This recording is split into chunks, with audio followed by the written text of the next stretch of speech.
Assalamualaikum warahmatullahi wabarakatuh. Okay, rasanya macam Farouk dia dah cerita rasanya apa yang saya nak ceritakan hari ni. So, tengok mungkin tak betul semua sebab Farouk dah ceritakan kebanyakan benda.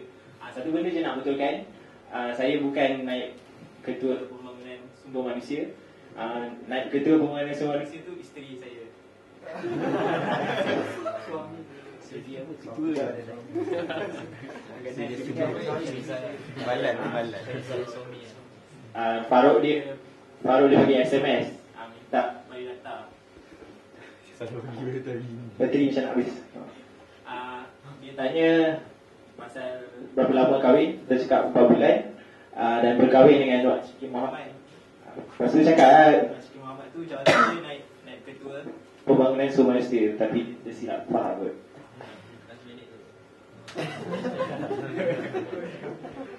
Okey, hari ni insyaAllah kita akan bersama-sama kita tengok apa sebenarnya time management, beneficial time management untuk orang Islam. Kita berbeza lah. Kita sebagai seorang Islam tak sama macam orang-orang yang lain. Mungkin kita rasa kita orang Melayu ada connotation janji Melayu tu, so kita cara rendah diri. Tapi sebenarnya kita kena define diri kita sebagai seorang Islam yang pertama-tamanya, dan yang kedua baru kita orang Melayu. Jadi kita kena buang perasaan Melayu. Bukan perasaan Melayu tu. Melayu tu penting tu. Melayu tu sesuatu yang penting. Tetapi kita nak buang perkara-perkara yang tak elok lah, yang ada pada orang Melayu, supaya kita boleh jadi orang Melayu yang hebat, orang Melayu yang Muslim, insyaAllah. Okay, tolong Farouk, tak ada. Okay. Bila kita bercakap tentang masa, ada beberapa perkara yang akan timbul dalam kepala kita kan. Yang pertama sekali kita akan, orang kata masa itu emas. Sekarang ni selalu orang promote untuk beli emas kan. Dan emas tu macam dah tak rasa susah sangat nak dapat, sebab semua orang dah beli emas. Tapi masa ni dia lebih hebat lagi daripada emas tu. Sebab kita tak boleh beli masa. Masa yang Allah SWT bagi kepada kita, itu je yang kita ada. Dan kalau kita terlepas lah, kita tak akan dapat lebih daripada itu. Dan masa juga orang kata sebagai ubat ataupun rawatan. Kalau kita ada problem, kita ada masalah, kita gaduh dengan housemate kita, kadang-kadang kita tak tahu nak buat apa, especially orang lelaki. Bila dia gaduh dengan housemate dia, selalunya dia senyap je. Dia takkan cakap apa-apa lah. Dan kadang-kadang masa tu sendiri, bila tak cakap apa-apa tu, dia bagi macam cool down time kan, macam seminggu atau 2 minggu. Lama-lama insyaAllah akan okey. Sebab itu memang jelas lah sebenarnya masa itu sendiri adalah rawatan. Kemudian yang ketiga, kita bila orang cakap pasal masa, orang rasa macam stres. Sebab masa jadi kita sekejap kan. Walaupun Farouk kata kita ada berapa 86,000 lebih saat.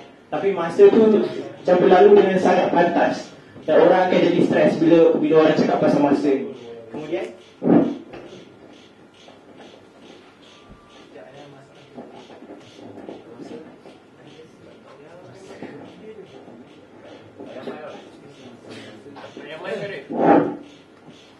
jangan try, tak boleh tak pakai mic sebab tengah batuk. Okay, dan orang selalu berkejar-kejar dengan masa. Dan last sekali, apa yang saya nak tekankan dekat sini lah, masa itu sebenarnya adalah kehidupan sendiri. Masa itu adalah nyawa. Imam Hasan Al-Banna dia sebut, kalau orang yang membuang masa tu, dia sama macam orang tu membunuh diri dia. Sebab masa yang kita hilang tu kita takkan dapat balik. Maksudnya kita buang terus hidup kita sebenarnya. Dan hari ini saya akan go through beberapa perkara. First, apa kepentingan masa tu sendiri. Lepas tu sifat masa. Masa bagi orang Muslim, penyusunan masa dan cara-cara praktikal lah untuk kita jadikan masa kita berfaedah, insyaAllah. Okay, dia ni ada satu graf yang saya rasa macam sangat menarik lah. Dia time spent watching cartoons of your childhood. Daripada kita lahir sampai umur 12, macam masa dia menaik lah. Tapi sampai 12 setengah macam tu dia dah terus tak tengok kartun. Tapi for some reason bila 16 tahun lepas tu tengok kartun balik. Dan bila dia macam ni, saya tak tahu nak orang lain macam mana. Tapi ada beberapa orang, kawan-kawan saya sendiri, dia memang bila dekat hospital tu tiba-tiba dia cerita pasal Dragon Ball yang dulu dia tengok, tiba-tiba dia tengok balik masa time dah 20 lebih. Dan saya tak tahu macam mana kamu semua, tapi dia menunjukkan sejauh mana kita gunakan masa kita. Walaupun kita dah umur 16 tahun ke atas. Kalau tengok dulu Muhammad Al-Fatih dia buka Konstantinopel tu, dia umur sangat muda lah. Tapi kita umur 20 lebih masih lagi tengok kartun kan. Itu satu perkara. Lepas tu saya kalau kita semua buka Al-Quran, Allah SWT dia cerita banyak perkara tentang masa ni. Dan surah yang sangat popular dan saya yakin semua orang hafal. Surah yang pendek, surah yang kedua terpendek dalam Al-Quran, surah An-Nas. Surah ni sangat penting sebab Imam Syafi'i disebut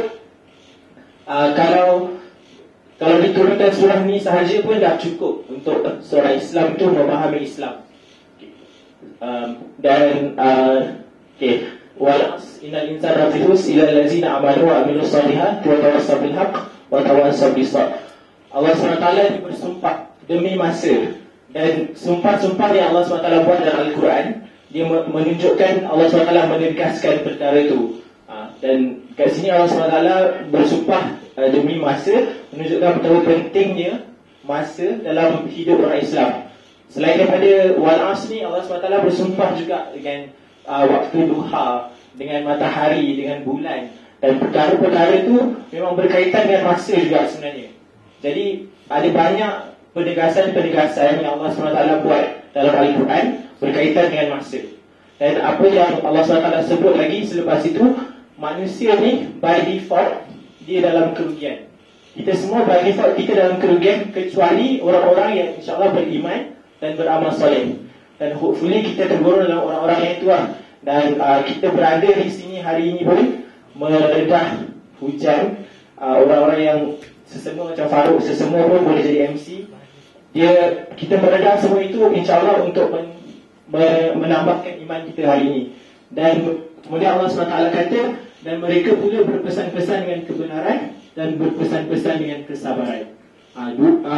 Dua perkara ni sangat penting.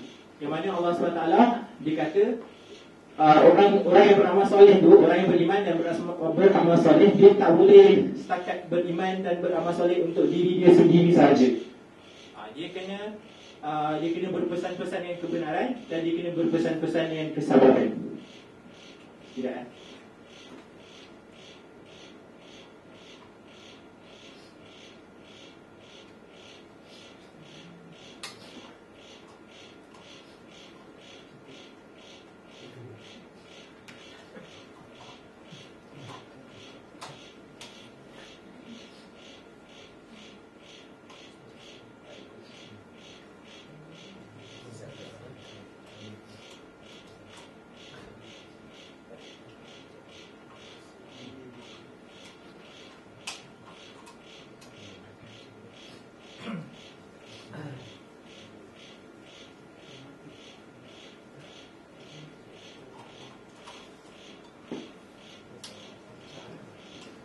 kita try. Lepas ni kalau tak berkesan juga, nanti saya tak pakai mic. Okay. Kemudian ada sabda Rasulullah SAW berkata, Nabi kata tak berganjak kedua kaki seseorang itu dari tempat berdirinya di padang mahsyar sehingga ia disolat tentang 4 perkara. Dan perkara pertama tentang umurnya dan pada perkara apakah ia dihabiskan, tentang ilmunya untuk apakah ia gunakan, tentang harta bendanya dari manakah ia dapati, dan pada perkara apakah ia belanjakan, dan juga tentang tubuh badannya, pada perkara apakah ia susukan kemudahan dan kecergasannya. Jadi ada 4 perkara yang Allah SWT akan tanya kepada kita semua bila kita di padang mahsyar. Dan perkara pertama yang dia akan tanya ialah macam mana kita habiskan umur kita, macam mana kita habiskan masa yang Allah SWT bagi kepada kita daripada kita lahir, mungkin 17-18 tahun yang lalu, orang yang paling muda, dan 20 atau 30 tahun yang lalu untuk yang paling berumur. Sisters dengar ke? Okay. InsyaAllah, jadi kat sini Nabi SAW dia banyak mengingatkan kita betapa pentingnya cara kita menggunakan masa tu. Ni just mungkin orang medik je faham kot ni. Tapi tak apa. Tak sempat faham kan? Tak bermasa.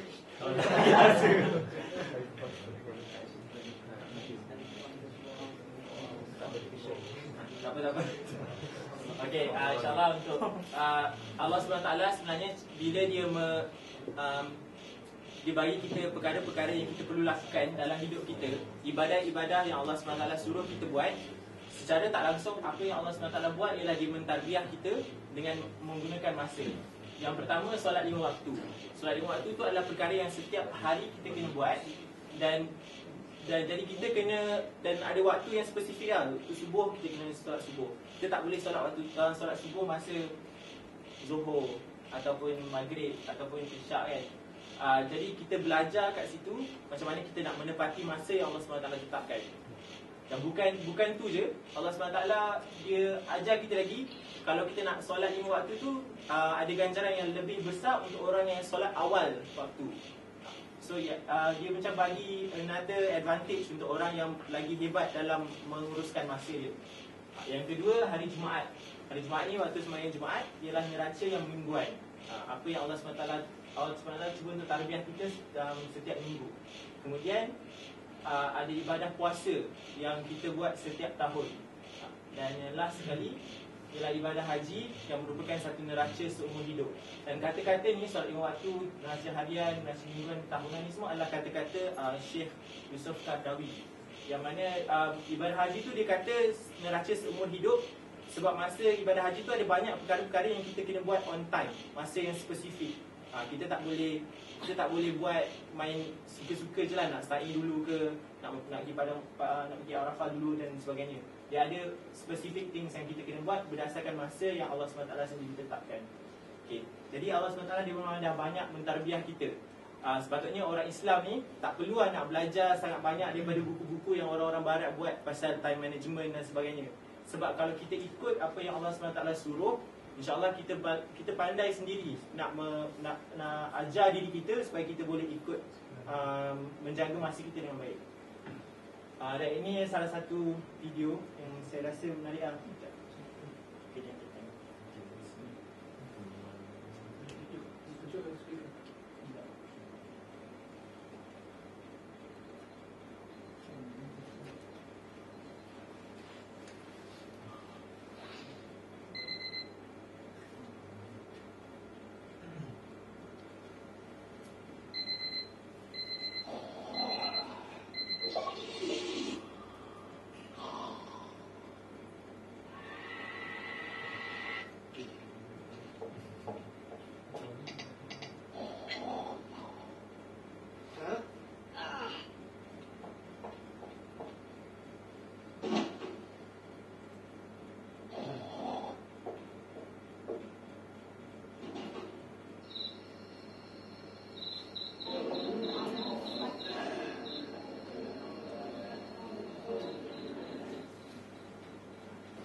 Okay, apa yang korang dapat daripada video tu?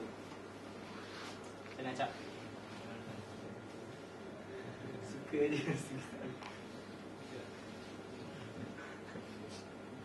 Okay, Bapa cap sikit. So, kat sini jelas lah, kalau kita solat subuh dengan pada waktu yang awal dan lepas kita tak tidur balik, kita akan dapat settlekan banyak perkara dalam hidup kita berbanding dengan orang yang sebelah kanan tu kan, orang yang warna merah tu, orang yang mungkin yang bangun tidur pukul 10, lepas tu kelam kabut nak menghabiskan setiap kerja dia. Okay.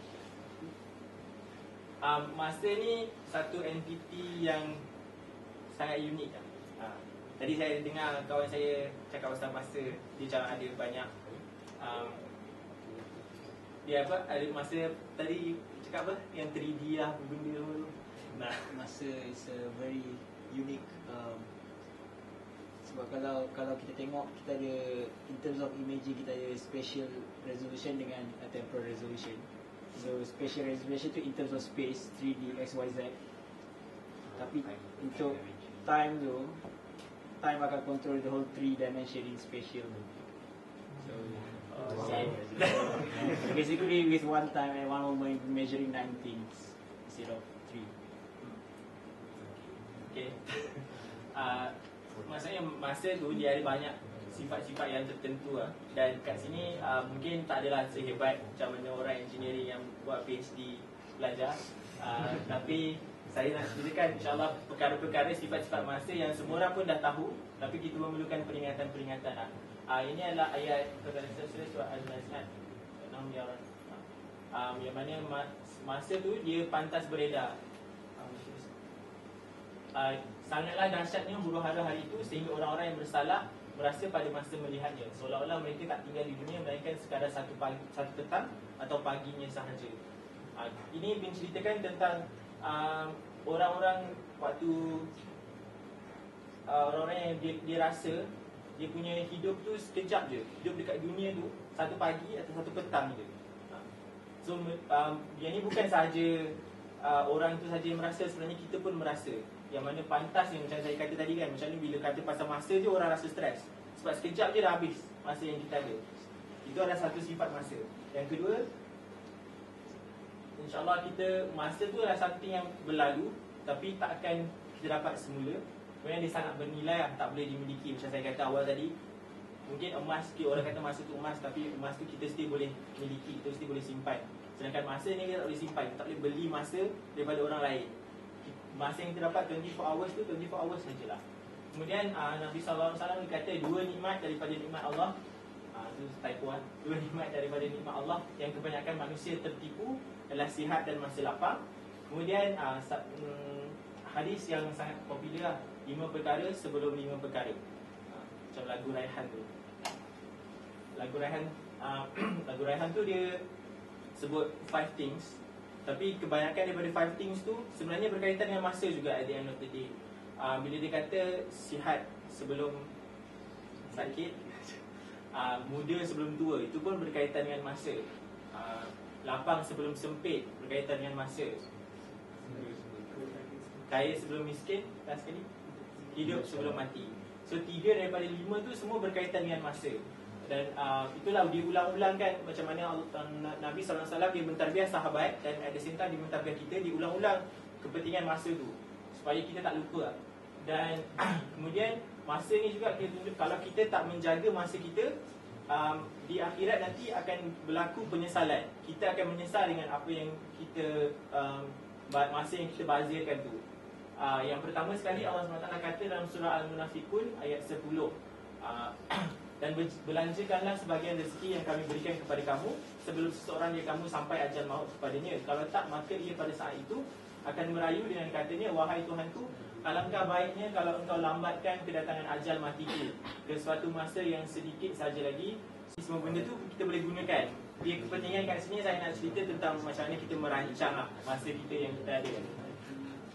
Kemudian ini saya just nak ceritakan, kalau semua orang, siapa yang ada usrah, InsyaAllah dia ada mutaba'ah ataupun checklist amal masing-masing. Dan ini pun satu perkara yang penting yang kita kena take note lah. Kita, apa benda yang kita nak buat. Contohnya dia dalam checklist ni ada pasal tilawah, berapa banyak kita baca, maksurat kita baca ke tidak, solat jemaah atau tidak, istighfar, qiyam, puasa dan sebagainya. Benda ni lebih penting daripada kita buat benda-benda lain, sebab kita nak menjaga hubungan kita dengan Allah SWT. Dan ada 7 principles of managing time yang diceritakan juga dalam website Proaktif Muslim tu.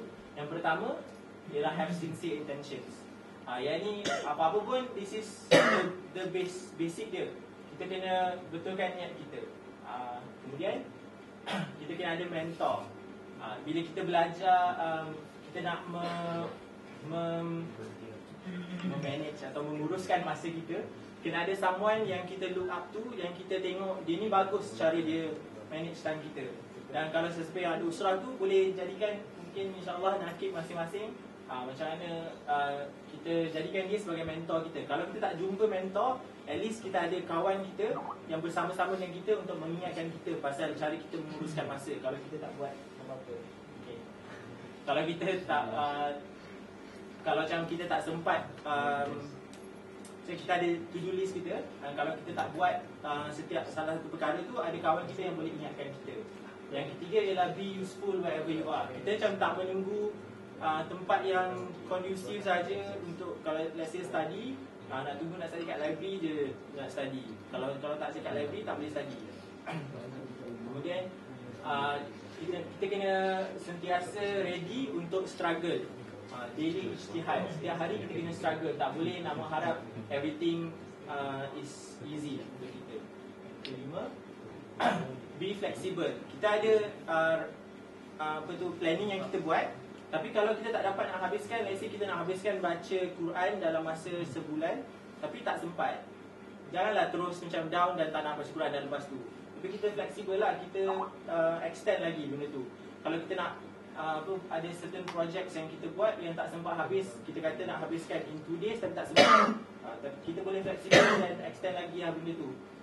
Kemudian yang keenam, kita kena keluar daripada comfort zone kita. Macam yang contohnya macam saya kata tadi, kalau ada ramai yang mungkin sebelum ni dia rasa okay, dia masa di SPM dulu dia study waktu malam, dan waktu malam tu lah masa yang paling produktif untuk dia.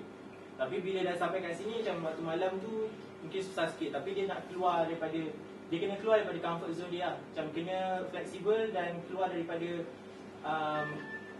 dia punya mindset yang kata dia kena buat dia kena buat study waktu malam sahaja. Yang ketujuh, be close to Allah. Kita start dengan having sincere intentions, sincere untuk Allah SWT. Dan yang ketujuh, kita kena be close to Allah. Sebab kalau kita ada semua yang nombor 1 sampai 6 tu, tapi kita tak rapat dengan Allah SWT, Allah SWT tak akan tolong kita. Allah SWT hanya akan tolong mereka yang menolong Allah SWT. Okay. Okay. Terusnya, okay, last kali kesimpulan dia. Apa yang saya nak first ialah semua orang insyaAllah kena perlu niatkan masa kita semua untuk akhirat. Yang kedua, rancang masa anda dengan baik. Yang ketiga, kena prioritize kerja. Kita ada banyak kerja, semua orang tahu kita ada banyak kerja, especially kalau kita ada kita ada study. Lepas tu kita nak rasukan juga at the same time. Lepas tu kita nak jumpa kawan-kawan kita, kita nak ada masa makan, masa tidur dan sebagainya. Dan kalau kita terlibat dalam aktivisme ke, kita terlibat dalam usra dan sebagainya, kita ada banyak lagi benda-benda lain on top of that. Jadi kita prioritize kerja masing-masing. Yang keempat, jangan bertangguh. Tadi saya cakap dengan salah seorang kawan saya yang PhD tu, dia kata yang penting sebenarnya is not to procrastinate. Semua orang ada masa, semua orang tahu apa yang penting, semua orang selalunya dia merancang, tapi rancangan dia tu takkan berjaya sebab dia bertangguh. Jadi benda tu kena lawan lah, kena disiplin. Yang kelima, jangan buang masa. Sebab macam saya kata tadi, Hazan Abana kata kalau buang masa sama macam membunuh diri sendiri. Yang keenam, have reminders. Kita manusia biasa yang selalu terlupa. Jadi kita kena ada kawan kita, kena ada reminder yang semua ada phone hebat-hebat kan. Guna reminders dalam phone tu untuk ingatkan diri kita. Yang ketujuh, muhasabah diri kita. Dan yang ke-8, banyakkan berdoa dan tawakal kepada Allah SWT. InsyaAllah masa yang kita ada, semua orang ada 24 hours. Gunakan masa anda semua dengan baik. Sebab macam saya cerita tadi, at the end of the day Allah SWT akan persoalkan macam mana kita menggunakan umur kita. Jadi kita tak nak bila kita dipandang mahsyar, kita tak dapat nak ke syurga sebab kita membazir masa, banyak sangat duduk depan Facebook, banyak sangat main game, banyak sangat tengok TV. Sebab saya dah cerita hari ni, InsyaAllah semua orang boleh balik dan kita belajar masing-masing untuk disiplin. Kalau tak dapat buat seorang-seorang, disiplin tu dah something yang sangat susah sebenarnya. Kalau kita tak dapat disiplin seorang-seorang, kita perlukan kawan-kawan kita, kita perlukan housemate kita. Dan gunakan setiap opportunity yang kita ada untuk perbaiki diri kita. Okay, InsyaAllah saya rasa masa pun dah habis. Masa dah habis. Masa dah time. Ada soalan? Oh, saya